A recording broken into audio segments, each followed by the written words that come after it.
Few developments out of London this morning. It looks like the British Prime Minister Keir Starmer might be under a bit of leadership pressure. His allies are being briefed that he will fight off any attempt to replace him as Labor leader, though. The UK government is under pressure as its Finance Minister Rachel Reeves arrives in China. The opposition Conservatives have called on her to cancel the trip due to economic concerns back home. The Prime Minister is preparing to visit China in the new year. Our political editor, Beth Rigby, has heard from two sources that Sir Keir Starmer will make the trip at the end of January. It's likely to be controversial given the UK's fractious relationship with China. When a democracy begins to fracture, it rarely starts with an explosion. It starts with a moment, a sound, a choice. And on one cold night in London, that moment arrived in the form of a single riot shield hitting the pavement. No warning, no command. Just a metallic thud that rolled across Parliament Square like a signal. The whole country instantly understood. A second shield followed, then a third, then dozens more, and before anyone could process what they were seeing, the British government's authority evaporated in front of them. What you're about to hear isn't the story of a riot spiralling out of control.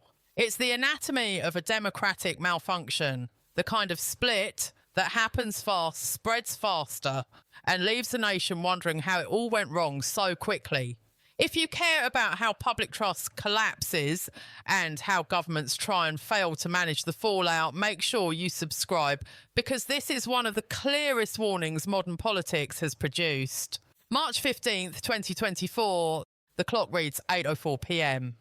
Inside Downing Street, Prime Minister Keir Starmer sits in a secured operations suite lit by the glow of a massive central monitor.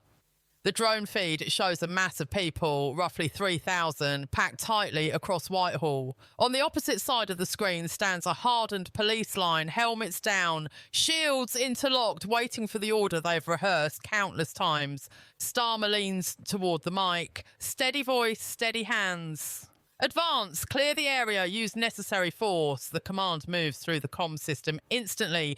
Boots strike the pavement in disciplined rhythm. Shields form a wall meant to intimidate as much as protect. This tactic always works. Always push, pressure, disperse. That's the sequence, but not tonight. Instead of stepping back, the crowd holds its ground. Thousands chant together, a roar that drowns out every police order. We're not leaving. Their unity startles the officers. Momentum shifts, and then the spark lights the fuse. A bright flare streaks across the night, painting the sky with a red glow that reflects off helmets and windows. When it lands, the blast shakes the line. Horses panic. The wall of shields buckles, officers stumble, and the crowd, electrified by the sudden rupture, surges forward. Barriers are torn from their bases. Metal fencing becomes makeshift weapons. Two police vans go up in flames near the cenotaph. Within minutes, the sounds of impact and metal against shields. Shields against bodies. Echo like a battlefield drumline. Whitehall is no longer a protest zone. It is something far more dangerous. A place where the state has lost its footing. But while the streets explode, something even more powerful ignites online. Number 10 attempts to seize control of the narrative by pushing sanitised footage to national broadcasters. Calm streets, routine scuffles, nothing alarming. A familiar tactic, soften the edges, contain the fear, keep the population calm. It works in the old world, but this isn't the old world. 3 minutes after the flare detonates, the internet is drowning in unfiltered video. Cell phones capture everything from balconies, buses and alleyways. The grainy footage is chaotic and raw, but it's real, too real to deny. The most damning clip shows a police van boxed in and surrounded. Windows shatter, a Molotov sails through the windshield, fire erupts instantly. The caption reads, "London has fallen." It spreads faster than any official statement ever could. When BBC and Sky News abruptly cut to technical error screens at 9:47 p.m, everyone knows the truth. The blackout isn't an accident. The government is hiding something. Panic doesn't spread. Certainty does. The system is failing. Suddenly, the unrest is no longer confined to London. Identical scenes erupt in Birmingham, Manchester, Leeds, Bristol and Liverpool. Same chants, same anger, same rejection of authority. 5 major cities in perfect synchronisation.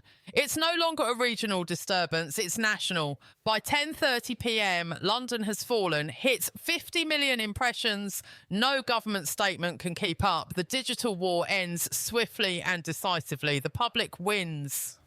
Inside the Metropolitan Police Command Centre, chaos is uncontrollable. The communication grid collapses under stress. It's not sabotage, it's overload. Code zero alerts, signals officers send when their lives are at immediate risk, flood the system. Dispatchers can't answer. The radio becomes a storm of overlapping screams and static. Officers trapped on the ground receive nothing but silence. Simultaneously, London's geography turns against the government. Waterloo Bridge falls to a coordinated group, then Blackfriars, then London Bridge. 3 critical crossings captured in under half an hour. Westminster becomes an island with thousands trapped inside the perimeter. At Downing Street, the Cobra crisis room fills with reports that sound almost fictional. City centres collapsing, police overwhelmed, citizens refusing every order. One advisor breaks the silence. Prime Minister, this is not a riot. This is a nationwide collapse of compliance. Starmer's face goes pale as he realises the truth. It doesn't matter how many officers he sends. The police don't have the numbers, the mobility, or the public trust to regain control. He gives a final desperate order. Operation Tempest, deploy military forces. The order goes out just before midnight. Parliament Square, 2 a.m. Smoke hangs above the square like a ghost. 40 exhausted riot officers cling to the railings of Westminster Palace, boxed in by a crowd of 5,000. The ratio is hopeless. 1 officer for every 125 protesters. The chants pulse like a heartbeat. Whose streets? Our streets. Shields crack, debris flies. Officers yell for reinforcements that aren't coming. And then, in the middle of the chaos, everything changes. A young officer near the Churchill statue stops fighting. His shield is twisted, his visor is fractured. He looks out at the crowd, then at the colleagues beside him with an expression that's more defeat than fear. Then he makes a choice no one expected. He drops his shield. The clatter slices through the night like a warning bell. The crowd goes silent. The officers freeze. It's not an act of provocation, it's surrender. Before this video ends, think about one thing. If a moment like this erupted outside your own home, the shields, the noise, the tension that feels like it could go either way, where would you find yourself standing? Would you be shoulder to shoulder with the officers trying to hold the line, or among the crowd, pushing back against the system that finally pushed too hard, or somewhere in the middle trying to keep both sides from crossing the point of no return? Whatever your answer is, it says more about where we're heading than most people want to admit. Stay alert, stay questioning, and don't turn away now. The next chapter is already moving.